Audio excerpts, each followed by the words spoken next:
2026 Chevrolet Matiz yangi avlod modeli ixcham shahar avtomobili sifatida yangilangan dizayn va zamonaviy texnologiyalar bilan taqdim etildi. Ushbu model kundalik harakat uchun qulay, tejamkor va ishonchli variant bo'lib, ayniqsa tor ko'chalar va gavjum yo'llarda o'zini juda yaxshi namoyon qiladi. 2026 yilgi Matiz tashqi ko'rinishida yangilangan radiator panjarasi, zamonaviy LED farlar va aerodinamik shaklga ega kuzov bilan yanada jozibador ko'rinishga ega bo'ldi. Yangi bamper dizayni va chiroyli qotishma disklar avtomobilga sport uslubini beradi. Uning ixcham o'lchamlari haydovchiga oson parkovka qilish va shahar markazida bemalol harakatlanish imkonini beradi.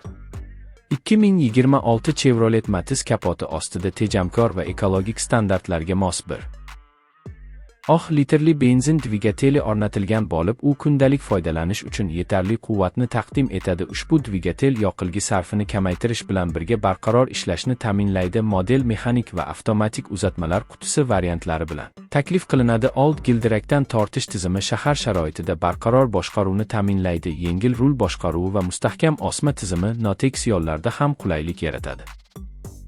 Salon qismi ham sezilarli darajada yangilangan. 2026 Matiz ichki makonida qulay o'rindiqlar, sifatli materiallar va zamonaviy multimediali displey mavjud. Sensorli ekran, Bluetooth, USB va smartfon integratsiyasini qo'llab-quvvatlaydi. Raqamli asboblar paneli haydovchiga kerakli ma'lumotlarni aniq va ravshan ko'rsatadi. Konditsioner tizimi salon ichida yoqimli haroratni saqlashga yordam beradi. Orqa o'rindiqlar buklanishi orqali yukxona hajmini kengaytirish mumkin. Bu esa kichik oila yoki kundalik xaridlar uchun qulaylik yaratadi.